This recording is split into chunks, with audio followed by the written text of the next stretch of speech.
খুনি হাসিনার পতনের পরে আমরা দেখি অনেকে মাইক পাইলে সমানে 4-6 মারতে থাকে। কালকে পশু চরমনায় পীর সাহেব ওনার কিছু বক্তব্য শুনলাম। উনি নিজেদের একসময় আওয়ামী লীগের সাথে ছিল নাকি ছিল না? এই 16 বছর চরমনায় পীর সাহেবরা ওই ফ্যাসিবাদের বিরুদ্ধে কোনো কথা বলেন না। যখন উনি মেয়র নির্বাচন করলেন তখন ওনার যখন ওই আওয়ামী দোসররা যখন ওনাকে অপমান করেছে, ওনাকে গায়ে হাত উঠিয়েছে, তখন থেকে উনি আওয়ামী লীগের বিরুদ্ধে বলতে শুরু করেছে। তার আগে কিন্তু উনি বলেন না। উনি তারেক রহমান এবং খালেদা জিয়া সম্পর্কে উনি কথা বলেন যে বিএনপির আমরা নাকি এমন কোনো দিন ছিল না যে পত্রিকায় নাকি এই চুরি ডাকাতি ছিনতাই রাজনীতি চাঁদাবাজ এই সমস্ত নিউজটাই প্রতিদিন আসতো। আমরা বলতে চাই চরমনায় পীর সাহেব, যদি আজকে আপনাকে রাষ্ট্রপ্রধান বানানো হয়, আপনার আমলেও চোর ডাকাতি থাকবে, চাঁদাবাজরা থাকবে। আপনি যদি সৎ সাহস থাকে আপনি মাইকে এসে ঘোষণা দেন যে আপনাকে যদি বাংলাদেশের মানুষ রাষ্ট্রপ্রধান বানায়, আপনার আমলে একজন চাঁদাবাজ সন্ধানী থাকবে না, আমাদেরকে বলেন, আমরা শুনতে চাই। সুযোগ পেলে সবাই মানুষকে বোকা বানানোর চেষ্টা করেন। তারেক রহমান এবং খালেদা জিয়া সম্পর্কে আপনি বক্তব্য দিয়েছেন, হাওয়া ভবন সম্বন্ধে আপনি বক্তব্য দিয়েছেন। আপনার মতো একজন মুরব্বীর কাছে একজন ভালো মানুষ মনে করি আমরা আপনাকে। আপনি যেহেতু ইসলামিক কথাবার্তা বলেন, আপনি একজন পীর সাহেব, আপনার কাছে আমরা এই সমস্ত বক্তব্য কখনো আশা করি না, কখনো আশা করি না। আপনি ইচ্ছা করলেই বিএনপিকে ক্ষমতা আনতে পারবেন না, আবার ইচ্ছা করলেই বিএনপিকে ক্ষমতা থেকে ঠেলে দূরে সরানোর ক্ষমতা আপনার নেই, আপনার নেই। এদেশের মানুষ বিএনপিকে ভালোবাসে। আর শুধু আপনি একা মুসলমান না, মুসলমান আমরাও। আমরা নামাজ পড়ি, হজ করি, যাকাত দেই, ভালো কাজ করি, শুধু আপনারা করেন না। আমরা ইসলামকে বিশ্বাস করি, ভালোবাসি, কিন্তু ইসলাম নিয়ে আমরা ব্যবসা করি না। সহজ সরল মুসলমানদেরকে আমরা আঘাত করি না। চাঁদাবাজি কারা করে, কি করে, ওই হিসাব আমাদের কাছে আছে। কেউ করে একভাবে আর কেউ করে অন্যভাবে। যাক, এইসব বিষয়ে বক্তব্য আমি আজকে রাখবো না। শুধু আপনাকে বলতে চাই, আপনি একজন ভালো মানুষ, আলেম মানুষ। আপনার মুখ দিয়ে এমন কিছু আমরা আশা করি না যার উত্তর আমাদেরকে দিতে হবে, আমরা সেটা চাই না। আমরা আপনাকে নিয়ে আলোচনা সমালোচনা করতে চাই না। কিন্তু আপনি তারেক রহমান খালেদা জিয়ার বিরুদ্ধে যে বক্তব্য দিয়েছেন, আমরা নিন্দা জ্ঞাপন করছি এবং আপনাকে সতর্কভাবে কথা বলার জন্য অনুরোধ করছি। আপনি সতর্কভাবে কথা বলবেন, আপনি আপনার কথা বলেন। এতই যদি আপনার কথা মানুষ শুনে, আপনি সেখানে আপনার বক্তব্য, একটা বক্তব্য আমি শুনেছিলাম যে যাদের কাছে টাকা নেই মানুষ তাদেরকে ভোট দেয় না। আপনি বলেছেন মানুষের কাছ থেকে নাকি এক একটা ভোট 5,000 টাকা করে কিনতে হয়। আমি আপনার বক্তব্যের আমি নিন্দা জ্ঞাপন করছি। বাংলাদেশের মানুষ টাকার বিনিময়ে ভোট বিক্রি করে না। টাকার বিনিময়ে যদি ভোট বিক্রি করতো তাহলে এই ফ্যাসিবাদরা আর এই দিনের ভোট রাতে নিত না। বন্ধুরা, আপনি শুধু শেখ খালেদা জিয়া এবং তারেক রহমানের বক্তব্য দেননি, আপনি বাংলাদেশের প্রত্যেকটি ভোটারের হৃদয়ে আপনি আঘাত করেছেন। আপনি নিজেকে ভালো দাবি করেন আর মনে করেন আমরা যারা বাংলাদেশের ভোটার আমরা সবাই খারাপ, খালি আপনারাই ভালো। তাহলে মানুষ আপনাদেরকে ভোট দেয় না কেন? আপনার ক্ষমতা আসেন না কেন? সারা বাংলাদেশে নির্বাচন হবে, তো আপনার দল নির্বাচন করবে, আমরা দেখব কয়টা সিটে আপনি এমপি হন, আপনি জয়লাভ করে আপনার দল। বড় বড় কথা বলা সহজ। আপনি সকল ভোটারদেরকে আপনি আঘাত করেছেন, বলেছেন আপনার মানুষ 5,000 টাকা করে ভোট বিক্রি করে। বাংলাদেশের মানুষ আপনার কাছ থেকে সব আশা করে না। আপনারা ইসলাম নিয়ে কথা বলবেন, মানুষের কিভাবে ভালোভাবে চলবে সেই বিষয়ে আপনি আমাদেরকে পরামর্শ দিবেন। আপনি তারেক রহমান আর খালেদা জিয়ার বিরুদ্ধে আওয়ামী লীগ দোষরদের সাথে হাত মিলিয়ে তাদের বিরুদ্ধে বক্তব্য দিচ্ছেন, আমরা এগুলো আগামীতে সহ্য করব না। প্রিয় বন্ধুরা, এই 31 দফা, আমরা এই 31 দফাকে বাস্তবায়ন করব ইনশাল্লাহ। আগামী দিনে আমরা একটি সুন্দর বাংলাদেশ প্রতিষ্ঠা করব। এই 31 দফা বিএনপির না, এই 31 দফা সারা বাংলাদেশের মানুষের জন্য, সারা বাংলাদেশের মানুষের জন্য। শুধু এটা আমাদেরকে মানতে হবে।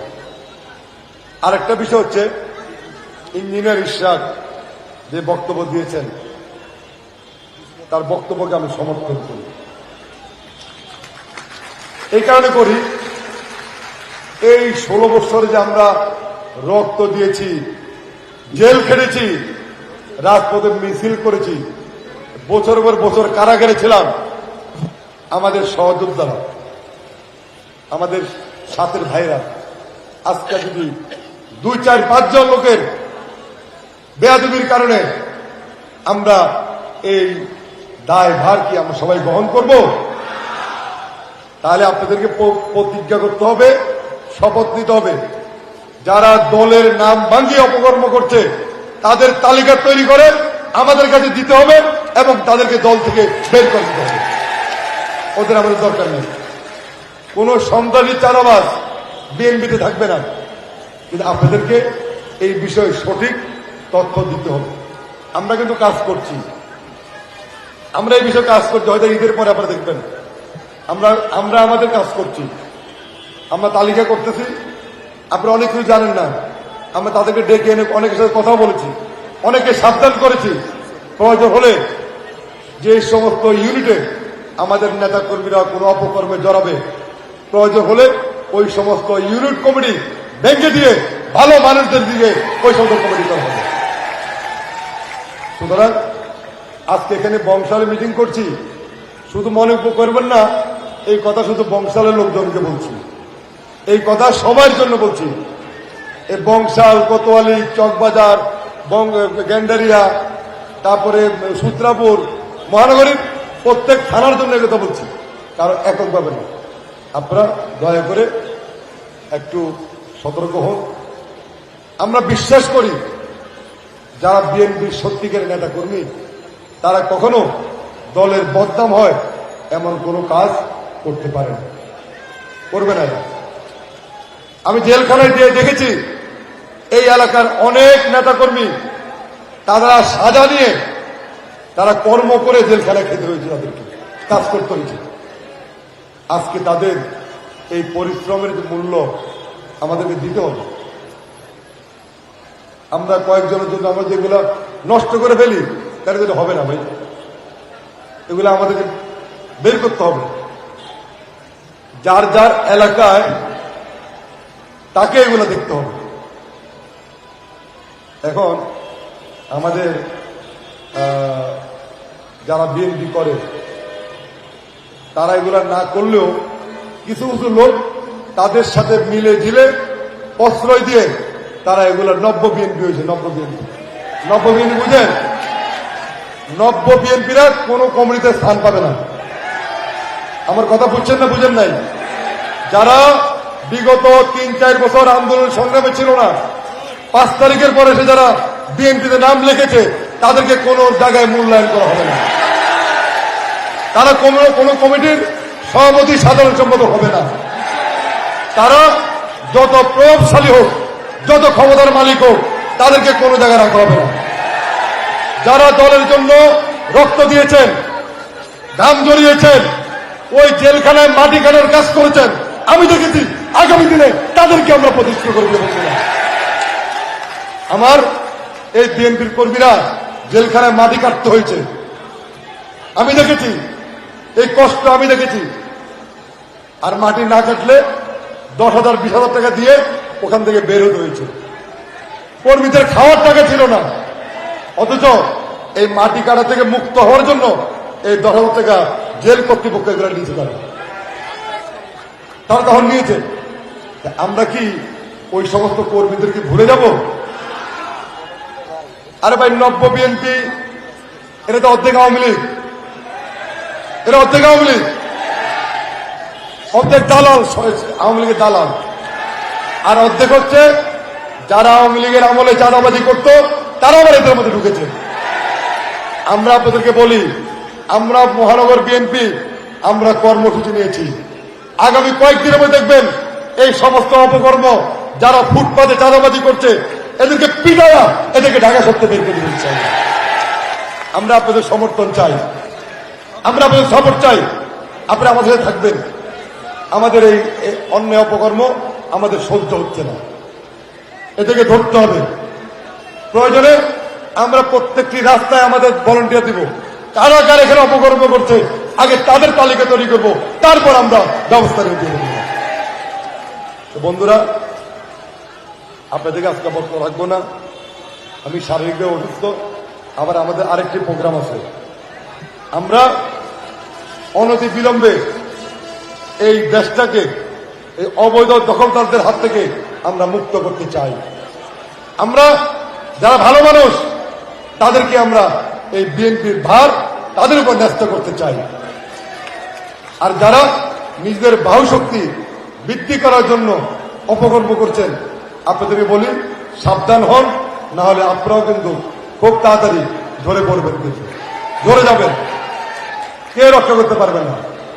আর আমরা ঢাকা মহানগর বিএনপি কারো ভয়ে ভীত নয়, কোনো ধারণায় না, কোন রাঘব বোয়ালকে আমরা মানি না। আমরা আমাদের নেতা একজন দেশ নায়ক তারেক রহমান এবং বেগম খালেদা জিয়া, এর বাইরে আমাদের আর কোনো নেতা নেই। সুতরাং যেখানে অপকর্ম হবে সেখানেই মহানগর বিএনপি থাবা দিয়ে তাদেরকে উৎখাত করবে এখান থেকে। আমাদেরকে ওই কারো ভয় ভয় দেখা লাভ নেই। আমরা অমুকের লোক তমুকের লোক ওটি আমরা গুনি না, মানি না, কে কার লোক। আমরা বিএনপির লোক, আমরা তারেক রহমান খালেদা জিয়ার লোক। এটা হবে আগামী দিনে আমাদের সবচেয়ে বড় পরিচয়। আমাদের নেতা শহীদ জিয়া তার আদর্শকে বুকে ধারণ করে আগামীতে তারেক রহমানের নেতৃত্বে একটি সুন্দর বাংলাদেশ প্রতিষ্ঠা করে এদেশের মানুষকে উপহার দিব। এটা হবে আজকের কর্মশালায় আমাদের প্রত্যয়।